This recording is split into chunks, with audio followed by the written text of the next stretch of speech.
আসসালামু আলাইকুম ভাইরা, কেমন আছেন? দেশ এবং দেশের বাইরে থেকে যারা দেখছেন সকলকে স্বাগতম। তো আজকে আমি আপনাদেরকে দেখাতে যাচ্ছি শত বছরের পুরাতন জিনিস, যা সৌদি আরবে মূলত রয়্যাল ফ্যামিলি ঘরের সৌন্দর্যের জন্য ব্যবহার করত। তো দেখুন, প্রথমে যদি আপনাদেরকে আমি বলি, দোকানের সামনে বিশাল বড় দুটি উড ডিসপ্লে করে রাখা হয়েছে। তো আজকে আমি আমার এই ভিডিওর মাধ্যমে সব কিছু তুলে ধরবো এবং আপনাদেরকে দেখাবো। তো তার আগে আমি একটু রিকোয়েস্ট করছি আপনাদের কাছে, অবশ্যই আমার চ্যানেলটিকে সাবস্ক্রাইব করবেন। তো দেখুন, এই দোকানে মূলত অনেক নারী পুরুষ, আরবিয়ান, ইউরোপিয়ান অনেক পর্যটক আসে দেখার জন্য এবং কেনার জন্য। তো আজকে আমিও আসছি দেখার জন্য, শুধু কেনার জন্য না, সাথে আপনাদেরকে দেখাবো এই দোকানে কী কী জিনিস দেখতে পাওয়া যায়। তো আজকে আমি সম্পূর্ণ আপনাদেরকে দেখাবো একের পর এক। তো দেখুন, উনি আমার একজন ঘনিষ্ঠ বন্ধু, যাকে নিয়ে আমার আজকে আসা। মূলত উনি না থাকলে হয়তো আমি আসার সুযোগ পেতাম না। আজকে ওনাকে নিয়ে ভিডিওটি করব। আর এখানে যাকে আপনারা দেখতে পাচ্ছেন, উনি হচ্ছেন এই চ্যানেলের অ্যাডমিন, অর্থাৎ আমি নিজেই। আপনাদের সকলকে আবারও স্বাগতম। তো চলুন দোকানের ভিতরে গিয়ে আমি আপনাদেরকে দেখাই। এই দেখুন পুরাতন জিনিসগুলা, যা শত বছরের পুরাতন জিনিস। দেখুন, আপনারা এখানে দেখতেই পাচ্ছেন, এখানে ডিসপ্লে করে রাখা হয়েছে খুবই সৌন্দর্য বানানোর জন্য। আপনারা একের পর এক দেখুন এবং আমার সাথে থাকুন।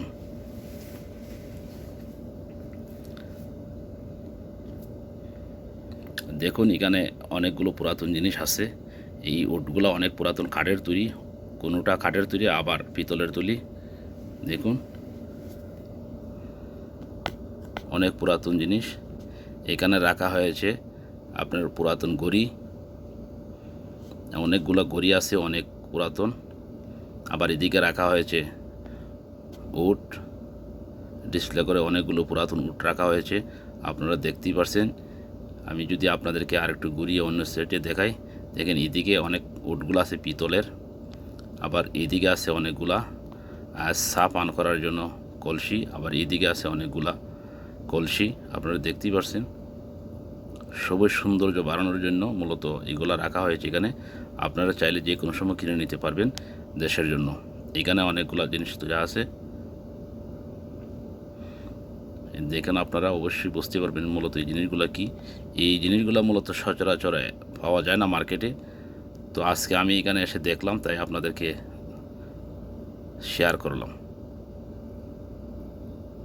তো দেখুন, এখানে এই উটগুলা মূলত পিতলের। এখানে অনেকগুলো বক্স আছে, কোনোটা কাঠের কোনোটা পিতলের। আবার এদিকে আছে অনেকগুলো বক্স, দেখতে পাচ্ছেন।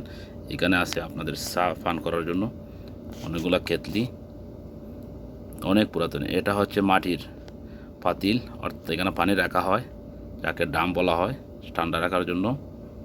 অনেক পুরাতন, সৌদিরা আজও এগুলো ব্যবহার করে। দেখুন, এইদিকে আছে পিতলের তৈরি অনেকগুলা কলসি, অনেক পুরাতন। এগুলা মূলত চা পান করার জন্য ব্যবহার করা হয়। একটি গড়ি আছে বহুত পুরাতন, আপনারা দেখতেই পাচ্ছেন। এই একটি গুড়া, মূলত এটি পিতলের তৈরি, যা এখন সচরাচর এত বড় গুড়া পাওয়া যায় না। আপনারা দেখতেই পাচ্ছেন, এটা হচ্ছে পিতলের তৈরি, খুবই সুন্দর গোল্ডেন কালার, দেখার মতো। তাই আপনাদের মাঝে আমি শেয়ার করলাম। দেখুন, এখানে একটি গুড়া আছে, খুবই সুন্দর। এখানে কলসির মতো একটি আছে, দেখুন কত সুন্দর দেখতে। এখানে একটি চাবি রাখা আছে। আরও যদি আমি আপনাদেরকে ঘুরিয়ে দেখাই, আপনারা দেখতেই থাকুন এবং আমার সাথেই থাকুন।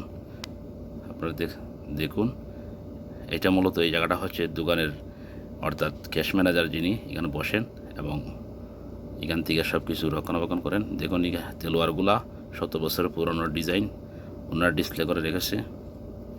এখানে বন্দুকগুলো আছে, বহুত পুরাতন বন্দুক, বা সৌন্দর্যের জন্য রাখা হয়েছে। মূলত এটা ব্যবহার করা হয় না, জাস্ট ডিসপ্লে করার জন্য। আপনারা দেখতেই পারছেন। এখানে একটা চাঁদ, কত সুন্দর সুন্দর। তো ঠিক আপনাদেরকে আমি কতটুকু দেখাতে পারলাম আমাকে কমেন্ট বক্সে জানাবেন। সকলকে ধন্যবাদ আমার সাথে থাকার জন্য। আসসালামু আলাইকুম রহমতুল্লাহি ওয়া বারাকাতুহু।